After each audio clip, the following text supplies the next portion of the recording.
history of rock and roll, Black Sabbath are legend. Their sound, look and lyrics shaped heavy metal music. Their lifestyles, especially that of lead singer Ozzy Osbourne, gained them a reputation as the wild men of rock. Despite countless personal and professional disputes, the friendships forged between the four band members have survived for nearly 30 years.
The group came together in 1968 in Aston, Birmingham. For four working-class lads, music offered a way out of a life in the factory.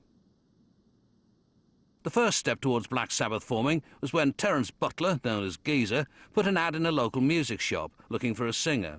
He wasn't prepared for what turned up. There was a knock on the front door. My brother answered it and he came in. He says, there's something at the door that wants to see you. And then, what do you mean something? And he says, well, go and have a look. And I went out to the front door and there was a skinhead with this like big long gown on. His dad worked at Lucas's, the car factory, and he used to wear these big brown gowns. He had this big gown on, a chimney brush over his shoulder, no shoes on, and a pump, what we used to call pump sneakers or trainers or whatever, on a dog lead. And he went, hello, I'm Ozzy. And he said, oh no. I was awake, and people would look at me, I just crack up. I couldn't afford any clothes worth of shit, so make the best of what you got, you know. And I didn't care about the chimney brush or anything else. It was the fact that he was a skinhead that got me. Ozzy Osbourne and Geezer Butler then started looking for a guitarist and drummer, again by placing an ad in the shop. Tony Iommi and Bill Ward, also from Aston, replied. And we saw this ad in the music shop, Ozzy Zig requires gig. And I said to Bill, I said, I know an Ozzy. I said, but it's not that one. I said, because he couldn't, I never knew him, he could sing. So we went round to the house. Bill and Tony came round in a great big van, big blue, like an ambulance, old blue ambulance. And I used to go to school with Tony, but he didn't know, he kind of knew it was me. Tony also had mentioned, I hope it's not the Ozzy that I think it is, you know, because they've been to school together and, you know, apparently they'd been, you know, not got on too well at school. He was a year younger than me at school, and he was a pain at school, basically. I used to be intimidated quite a lot by him at school and thereafter, because he was a big guy and he could handle himself in his day. But we ended up giving it a go, and it was good. I liked it. We all realised that we weren't going to get anywhere else unless it was through the music. That was our only way out, you know. Tony didn't want to do what his dad did, and Ozzy didn't want to do what his father did for a living. Neither did Bill, neither did I. It wasn't a contrived band that some brainstorm said, oh, if we stick this guy with this guy, and that guy with that guy, and that guy with that guy, we've got a great band here. It wasn't made that way. We all lived within a proximity of, 3-mile radius of each other. At first, they called themselves Polka Tulk. Like most struggling bands, their lifestyle was pretty primitive. We inherited this van, and I think it's Tony and Bill's van. They paid for it, and it didn't have a floor in it.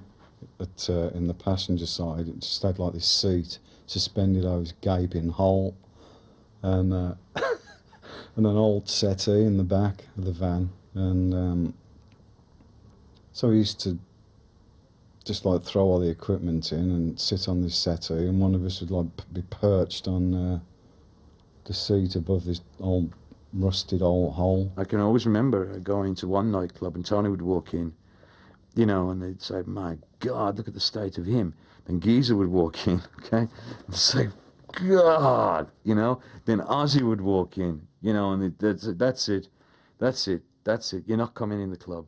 Then I would walk in, and that would be the end of it, you know, because we were so, I guess we were very, very scruffy. The band, who are now called Earth, were part of the British blues scene of the late 1960s. But when they started writing their own material, they came up with a new sound and a distinctive image. I just started reading things like Dennis Wheatley and Aleister Crowley.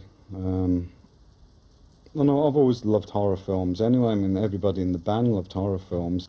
He said, "Isn't it weird that people like to pay money to get scared? Why don't we start writing kind of scary music?" And that's when we started writing our own songs. So this would be early '69, and the first song that we wrote was Black Sabbath, the song. And I always remember we had to gig at in Lichfield, at a place called the Pokey Hole. We're there playing our regular songs, and we do it. So we threw in this new song.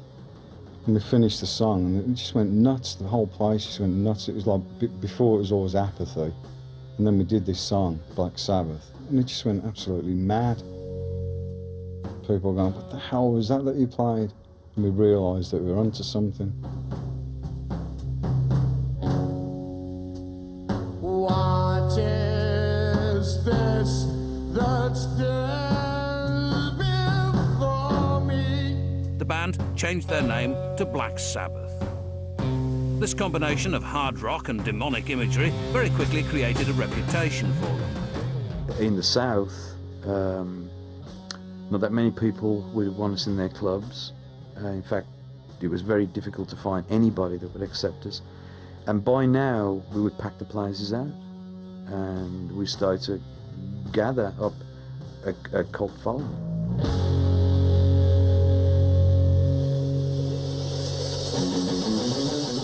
We were very loud, we became very aggressive very quickly on stage. If the audience was inattentive, it wasn't unusual for us to spit and scream and shout obscenities. It was certainly not unusual for me to throw my drum kit at the audience. We were very arrogant and very angry sometimes on stage, extremely unpredictable. Nobody quite knew what was going to happen, including us.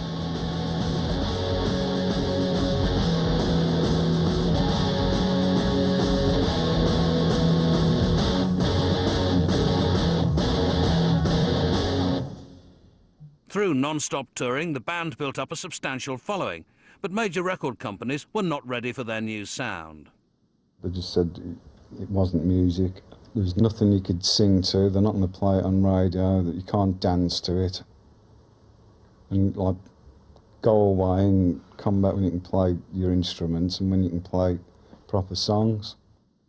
They eventually got a record deal with new label Vertigo and recorded their first LP on the way to a gig in Germany. We just got in the van, put our equipment in, went down to this regional sound, which was 2 4-track machines.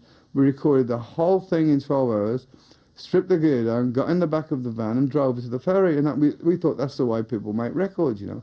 12 hours, bang, it didn't cost 900 quid.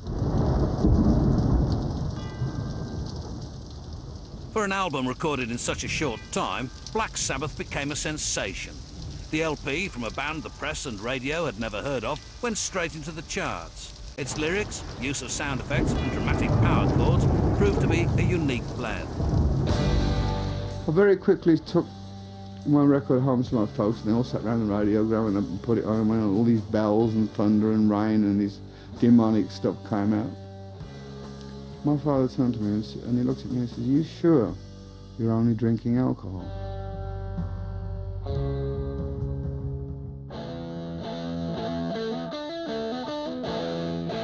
Their second album spawned the hit single Paranoid. For an underground band like Sabbath, pop success was unexpected. And of course the first question that was asked was, why these people in the charts? Because we were so underground. Press absolutely hated us, the press that was based in London. couldn't stand us because like we were getting all this massive big following in the rest of England without ever going to London. All the reviews were like absolutely atrocious.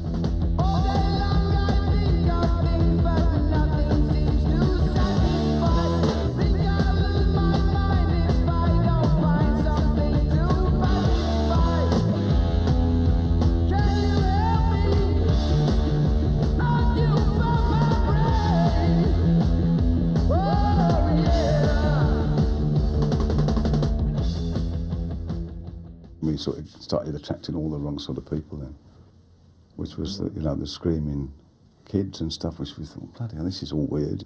We were very, I think, probably afraid, or at least I felt fearful of being a pop band.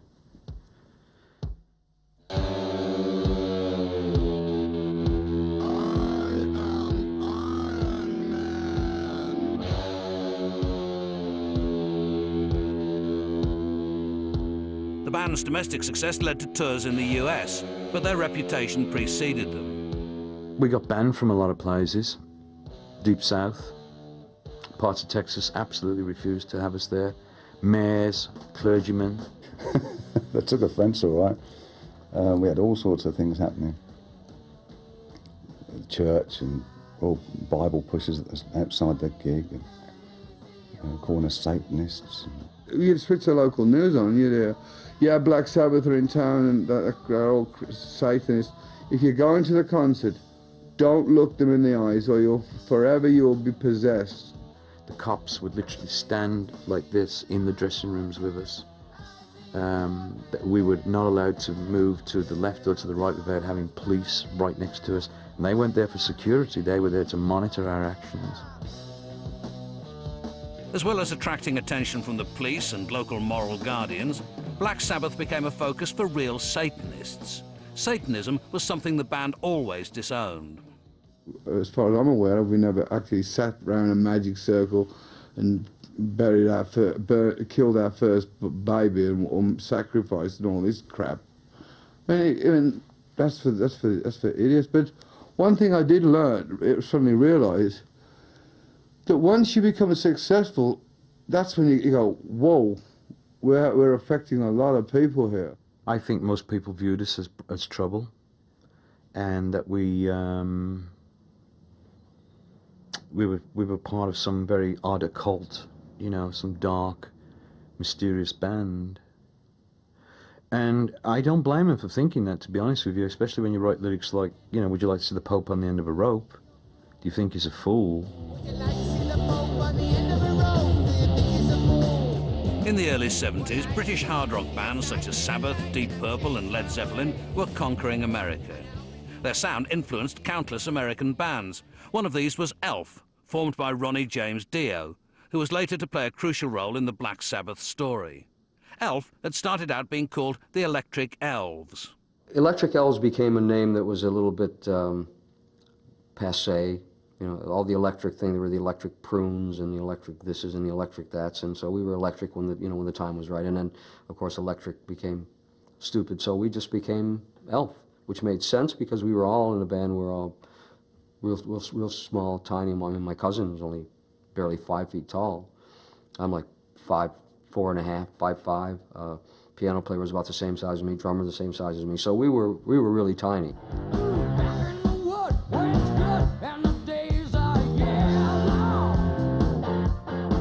We were actually advertised as being green in color and having pointed ears. I mean, some pretty stupid people around in those days, but we would come out and they wouldn't know what to make of us. Out came these little tiny people, and we had a lot of laughter at that until we started. And then it was just, we just bludgeoned people to death with our level of power.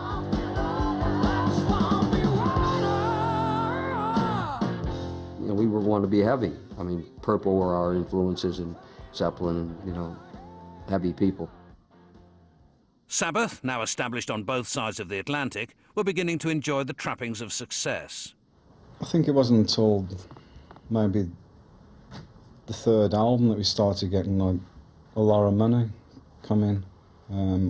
The first thing we did was go out and buy ourselves rollers and Lamborghinis and all that kind of stuff. We were all into buying houses and cars and, you know, the things you do. And, oh yeah, that's right, we're in a band, aren't we? Oh, yeah, we're about to make an album. Instead of sharing hotel rooms, we had our own hotel rooms, you know, and it was just from one extreme of like living to another. I'd always had money in our pockets. We always could go to the pub morning, noon or night and get pissed. And I thought by having lots of money, it would take all the problems that I had in my head, all the ghosts and all the insecurities that I accumulated from my childhood. So I was always very insecure, I still am very insecure, believe it or not. Nobody will ever let you know when you ask the reasons why. The band began to spend more time in America and indulged in the rock and roll lifestyle to the full. We were like kids in a candy shop. Everything was available to us. We thought, you know, you got success, you got stoned, you got drunk. And what other job can you think of where you turn up pissed, stoned, out of your mind, and I go, wow, he's going to be good today.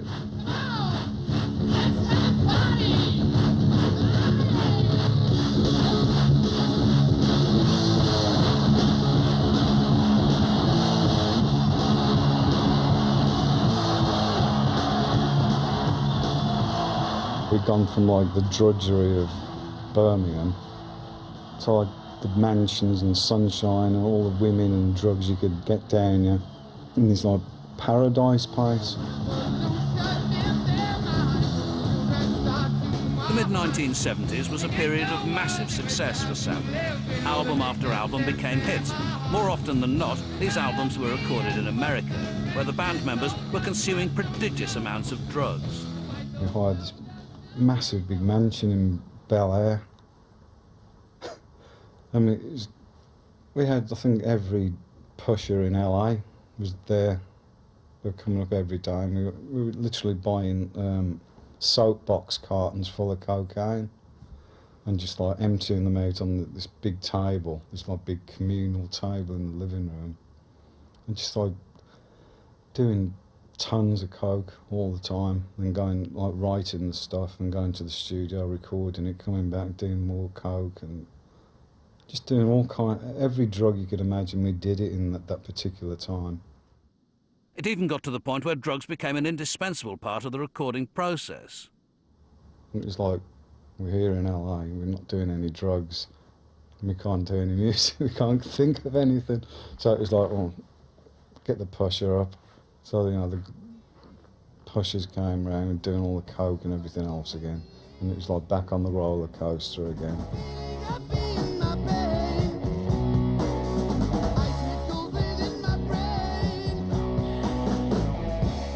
But this lifestyle was beginning to affect the band's cohesion and creativity. It was all left on Tony's army shoulders to pull it, to do it all, you know. But it was kind of like ego, drugs, alcohol, and women were the biggest. I should say alcohol and drugs were the two main ones. I thought, if I don't come up with anything, we don't do anything, because they're all waiting for an initial riff. And without the initial riff, what do? Because we were a riff-based band, you know. I just didn't know what the hell to write about anymore. I mean, it's like album after album. I was trying to get away from all the black magic and all that cobblers like that we were supposed to be associated with. And I never got any help. It was just from anybody. I mean, it was just like, in the old days, Ozzy'd like come out with like titles, or he'd come out with a chorus line, and that gave me inspiration to write the rest of the song. And all that had dried up. In 1975, Ronnie Dio, then in Elf, was approached by ex-Deep Purple guitarist Ritchie Blackmore to join his new band, Rainbow. This posed a dilemma for Ronnie, whether to leave his friends in Elf or not. I had these guys that I grew up with, who were my best friends on earth, and I wasn't about to let them die and suffer without me, just for the sake of bettering myself. So eventually I went to Ritchie and said, I'll do it if you'll take all the guys in my band. And without the guitar player, of course. It seemed that Ritchie played pretty well, so I let him play. And he said, okay.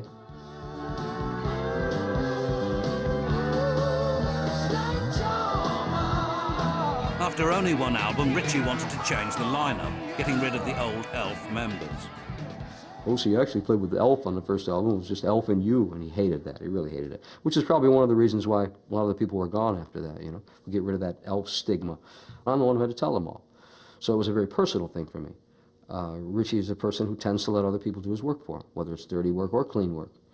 And so he allowed me, he kind of forced me to have to do that. It was very hurtful for me. These were my best friends, guys I grew up with, you know, from little kids, and our dreams were, my dreams were their dreams were my dreams. So it was very hard to puncture that.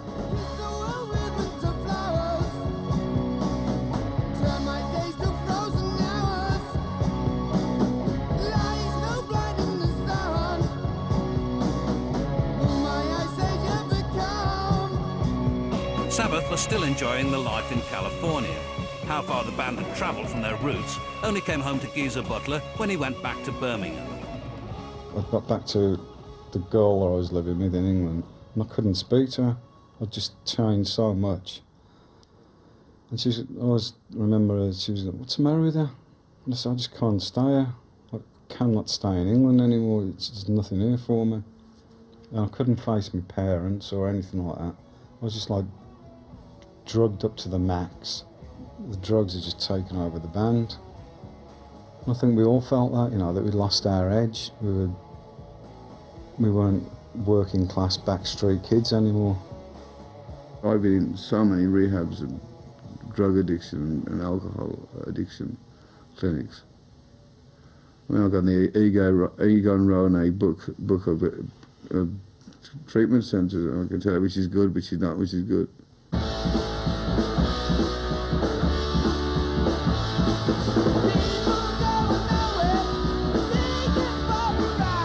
During the mid-70s, both Geezer and Ozzy left the band for brief periods because of the strain of the life that they were leading. But the band's friendships and the continuing success they enjoyed kept them together.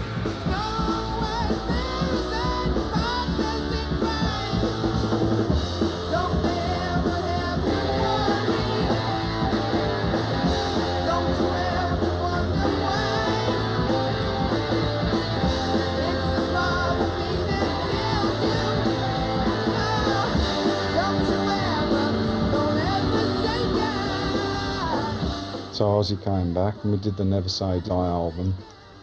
And as we were doing it, I just knew that it's the end. Probably won't even get through the album, never mind another tour. You just could feel it, that we needed a change. Somehow, somewhere, there was going to be a change soon. By 1978, the four of them had been together for 10 years, and the forces pulling them apart were so great that something had to give. Ozzy was the first casualty. In this point, Ozzy was probably in a bad way. And we had to say, well, look, we've got to do something, otherwise, if we don't, you know, we're not going to be able, we're going to have to break up, or we're not going to have an album. It was the most saddest time. It was me that talked to Ozzy and said, you know, a decision's been made to move on without you. He knew anyway, you know, he's pretty smart, you know. You only know once what you've missed when it's gone. You know, it's like the breakup that we had was just like a divorce. I mean, I said loads of bad things about those guys, and they said loads of bad things about me. I mean, I ain't gonna praise me. I ain't gonna praise them because we didn't leave it. We didn't separate in a happy mode, shall we say. We didn't go, well, see you later, guys. You know, enjoy it. Ozzy left Sabbath in an acrimonious split.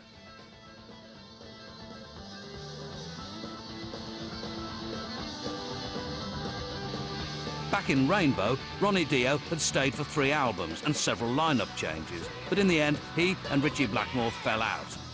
Obviously, 2 very strong characters, and I think something was inevitably bound to give.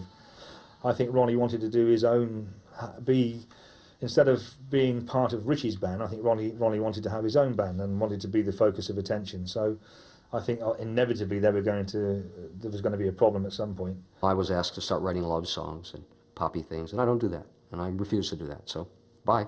That was it. Clean and simple. Nice clean break. See ya. Your elbow too. Your turf. See ya, mate. And then that was me. You know, I was gone. I mean, it was Richie's band, and he had the right to do whatever he wanted to do. So he got someone else in who was willing to wear what he wanted to wear. Ronnie wasn't out of work for long. With Ozzy gone, Sabbath needed a new singer. But I spoke to him on the phone, and I met him over at Don Arden's house at the party. We spoke about things. And so I said, do you want to come over and have a play with us and see how we get on? You know, my first opportunity to meet Tony in the flesh, and Geezer and Bill. And we got along really well. Went out into the rehearsal room, and Tony showed me something, and we wrote a song called Children of the Sea that night. In the misty morning. We liked his voice, and we liked the way things were happening. We were managing to be able to start writing material again. And it was happening quick, so that was the bottom line. We wanted to make an album.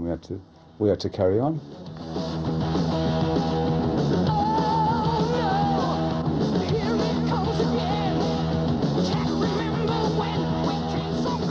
The band felt that Ronnie had brought a new lease of life to Sabbath. I loved the stuff that Sabbath were doing then. And it really inspired me again. I really got into it. And I realised it was the right move. You know, one of us had to go, and unfortunately it had to be Ozzy.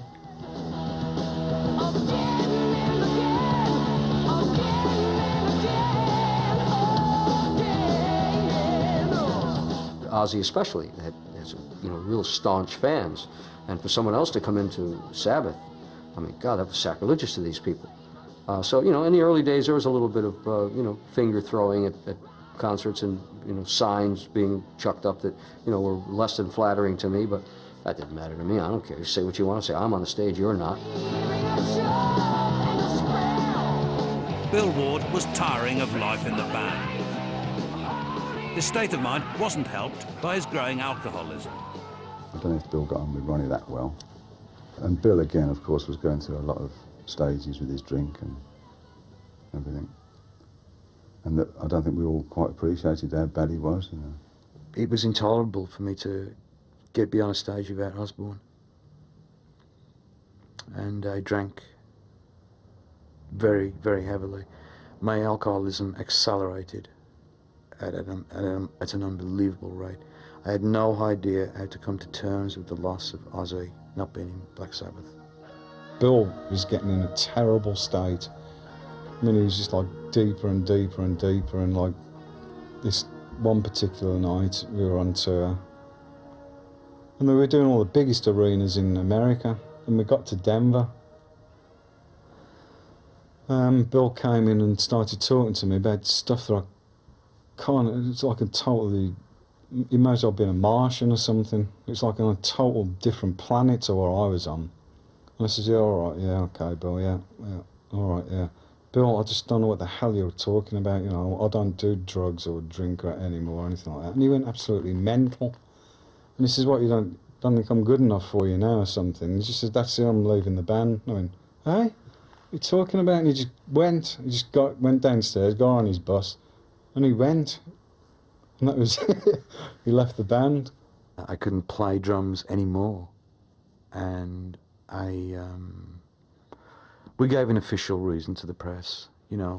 Bill's trying to get over the tragic loss of his mother, and that's true. My mother had died a little time before that, and that was true. But what was really going on is that I couldn't function. Period. My health was worsening with the alcoholism, and I couldn't believe in that Sabbath. Bill's sudden departure in the middle of a tour was a terrible blow for the band. I'd played with Bill for, seemed all my life. I'd never had another drummer, Bill was always the drummer. And I couldn't imagine life without Bill. And I did panic. The band called on American drummer Vinny Appice, whose knowledge of Sabbath's music was limited. I wasn't that huge of a Sabbath fan. I actually didn't even own a record. I remember listening to it over friends' houses and hearing it on the radio, so I didn't know a lot of the songs. We rehearsed a couple of days with him, and then we had this big show in Hawaii to do. And it was an open-air show, and we were headlining. At first, I didn't understand the way Geezer and Tony talked because they were from Birmingham, and I, at that time, wasn't around a lot of English people. So I didn't get the accent, you know. It was like, what?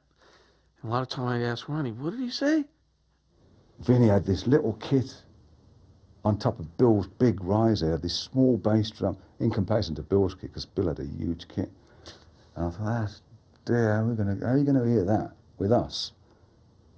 Because we were loud on this big open air venue. So I had all these things going through my head and pacing up and down the dressing room. Oh God, it's not going to happen. It's not going to work. I just went to Tony and said, look, Tony, don't be nervous about this. If something goes wrong, they're not going to blame you. They're going to blame me. You know, it's always going to be my fault. I'm the guy who replaced Ozzy, remember? And you're Tony Iommi. They're not going to blame you. They're going to blame me, so don't worry about it. He went, oh, yeah, I guess so. And we went on stage, and it was really good, and Vinny played really well and pulled it off. And you could hear him. When I first joined, I didn't know what to think. It was like this evil band and the evil music, and what if this evil's following us around, you know, and we'd be up in the plane. I'm thinking, oh God. Well, I thought, well, if we crash, I'll maybe become a semi-legend or something. Ozzy, meanwhile, had done little since leaving Sabbath. It was his wife and manager Sharon Osbourne who got him back fronting his own band. It wasn't my doing it, it was my wife's doing it. She shoved me up the rear end and said, Ozzy, you can sit here and rot in your own stew in your own crap, or get off your rear end and do something, you know. She made Ozzy very disciplined. She made him get up in the morning and get his hair done, fixed his teeth, you know, dress up, you know, costumes, be sober on show days, you know, no drinking, watch your weight. Yeah, saved his life.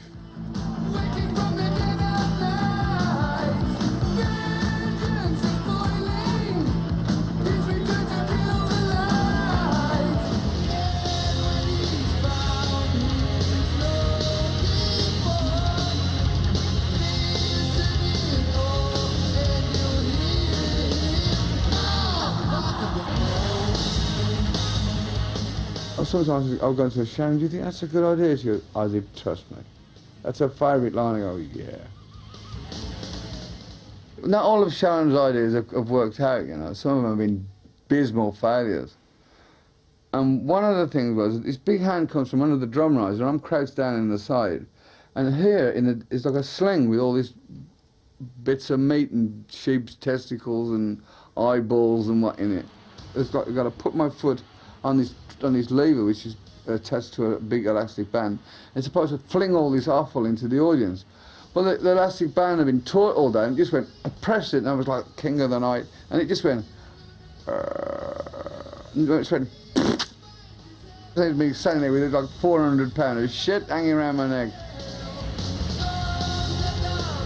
My legend is, I bit the head off several creatures. In Birmingham of a Friday night, they bite each other's heads off, you know. It's for someone to do, you know. But I tell you what, having rabies shots is not funny. Really, it's like somebody injecting a golf ball up your ass. So it's, oh no. And then in the end, I said, if I got that rabies, you'll soon find out I'll be barking at the moon.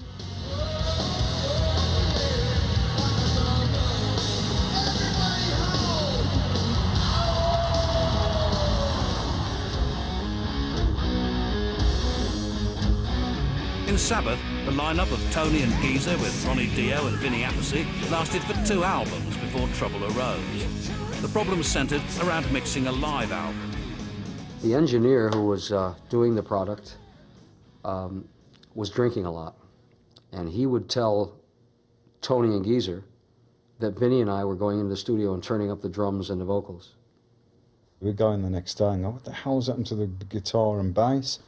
And the engineer would go, well, Ronnie changed it all. He brought all the vocals up more. And the engineer was drinking more. It was just, you see him deteriorate over the period of this album, you know, because he was trying to keep everything, trying to keep the peace, really. so something was up, whether the engineer was a nutter and doing it himself or what, because Ronnie denied it. I couldn't understand why they would listen to an idiot who was drinking a bottle of Jack Daniels every day. You know, it made no sense to me. So he came next up. We banned Ronnie from the studio. Wouldn't let him come in, you see, and that's when that was the final straw. It just broke up. Ronnie and Vinnie left Sabbath. The band turned to Bill Ward, their ex-drummer. Bill was recovering from his alcoholism. At that time, he'd started trying to get himself together, and he'd gone to AA, and he was in detox. And we called him and said, come and, do the drumming on this new album.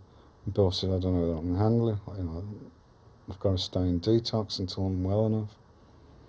So I said, oh, come on, you'll be all right. I had just enough energy to go to England and go to Oxford and record at the Manor Studios the album Born Again. For a singer, the band recruited Deep Purple's vocalist Ian Gillan and recorded an album called Born Again. For drummer Bill Ward, that was an achievement in itself. That was the very first album ever in my life that I played clean and sober. I was totally there, totally sober. And then I drank again because there was going to be a tour to follow that up. And I tried to get along with the idea of Ozzy not being there. Let's try this with Ian. And I started becoming in a lot of fear. And I was unable to share the fears. Instead, I drank behind them. It was his 6 months that he's been stopped drinking, so I went out and bought him a plaque, Bill Ward, 6 months and stopped drinking, congratulations. So I got back to the bloody house with it, and he was drunk. And I couldn't believe it. I went, oh no. And I came back to America and basically lived on the streets. And until I became so ill again that I was ready to go into a hospital and try and get well. And that was, I went back into the hospital in January the 2nd, I believe it was, or the 3rd, 1984. And I haven't had a drink or a drug since. Sabbath got Bev Bevan of ELO fame to drum for the Born Again tour. The band made plans for the stage show to take the LP on the road. We got to see LSD, Light and Sound Design, is the name of the production company. And the guy says, anyone got any ideas about a stage set? What would you like to, any inspiration? We're going, something earthy maybe, I don't know. And Geezer said, Stonehenge. And the bloke said, well, that's a brilliant idea. How do you visualise it? He said, life size, of course. Stonehenge came down. It's 3 times bigger than the original Stonehenge. We had to hire the NEC for rehearsals. It's the only place where it would fit. And that was without the stage. Everybody's going, nah, it'll be all right in America. The places are bigger over there. We'll still take it with us. So we took it there. And the first gig was this place in Canada. We couldn't even get it in the doors in this place, and one put it on the stage. The set was scaled down, and only 3 stones were used from then on. The show also featured a dwarf playing the part of the demonic baby who graced the album cover. Suddenly the dwarf appears in a crimson leotard with yellow fingernails and yellow horns and fangs, doing an impression of the baby on the front of the album cover. So it is on the top of the Stonehenge, about 30 feet in the air, and miming to the sound of a baby screaming. But this sound has been flanged, phased, and it all sounds unearthly, and we're all going, this is awful.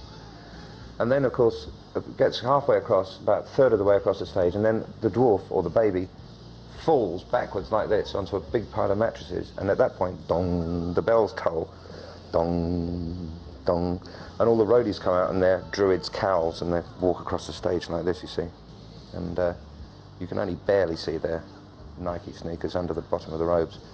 But the screaming hasn't stopped, you see, because someone has moved the mattresses. In the end, the set proved too unwieldy, but getting rid of it mid-tour posed some problems for the band.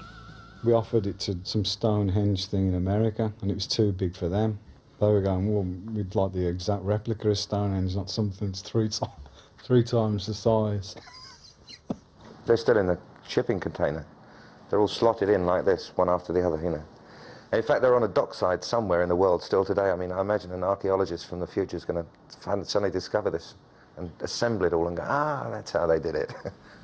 Problems with the stage set aside, the Born Again tour was a dispiriting experience for Geezer Butler.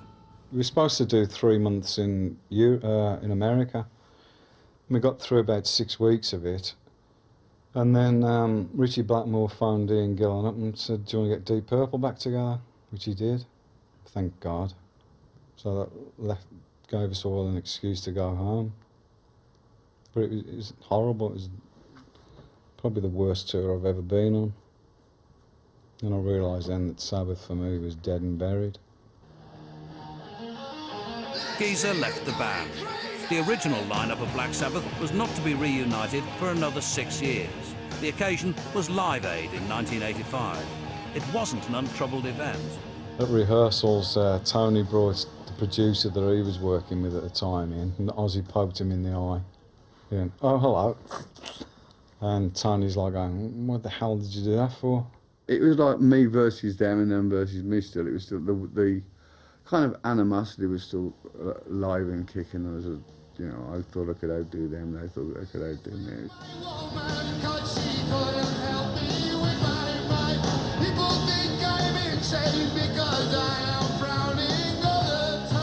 It was nice showing up, nice doing it, but that was it as far as I was concerned. The idea of the fact that the band could actually perform together or do something together at that time.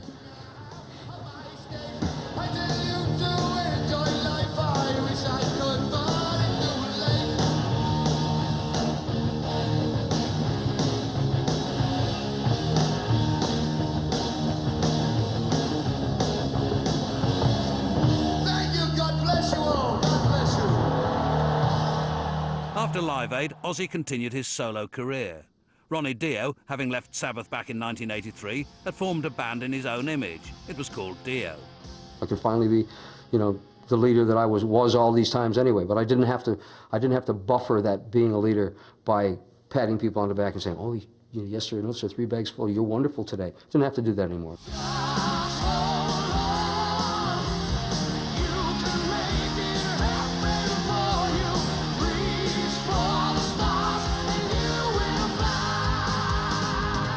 This band was a new thing. Didn't have to play in anybody's shoes. You know, whatever I wanted to do, the door was open to do it.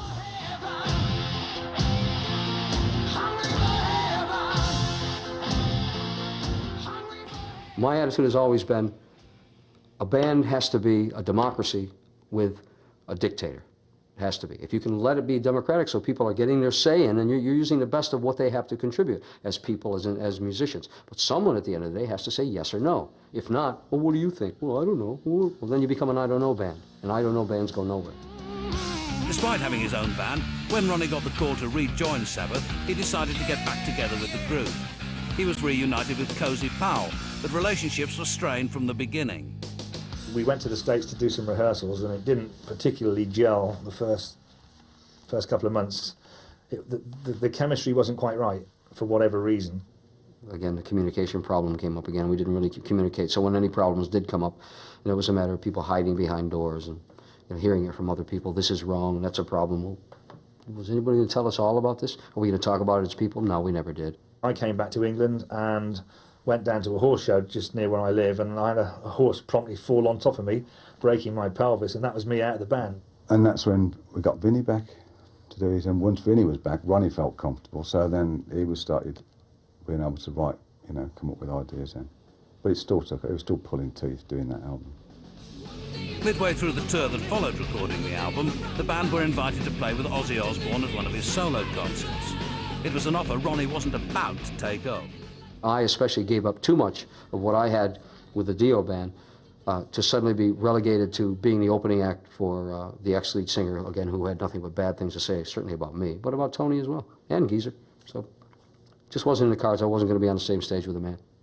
The band, featuring the 4 original members, took to the stage for the first time in years. Mr. Tony Iommi, Mr. Geezer Butler, Mr. Bill Ward, Ozzy Osbourne.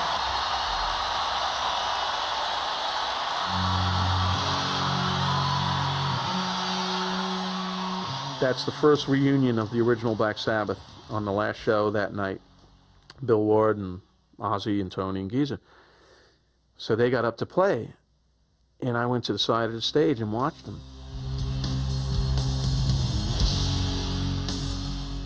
The power on the side of the stage of Tony and Geezer, and this is even before Ozzy sang, I couldn't believe it. It was like a monster, a wall of sound.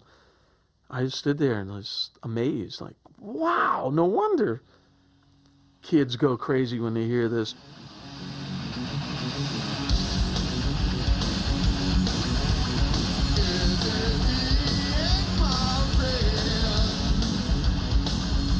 Sabbath continued to get back together to play to their adoring fans, keeping going a band almost 30 years old.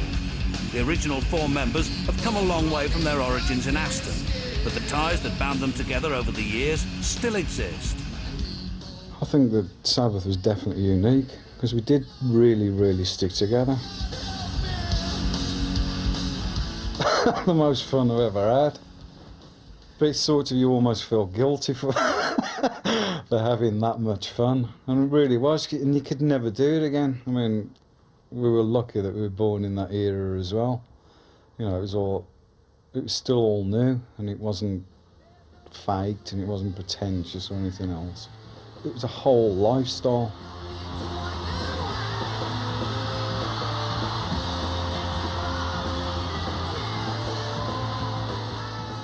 I don't know, we were working class heroes, if you like. You know, we weren't born into it. We had to, we got, you know, somebody rolled the dice and our numbers come on.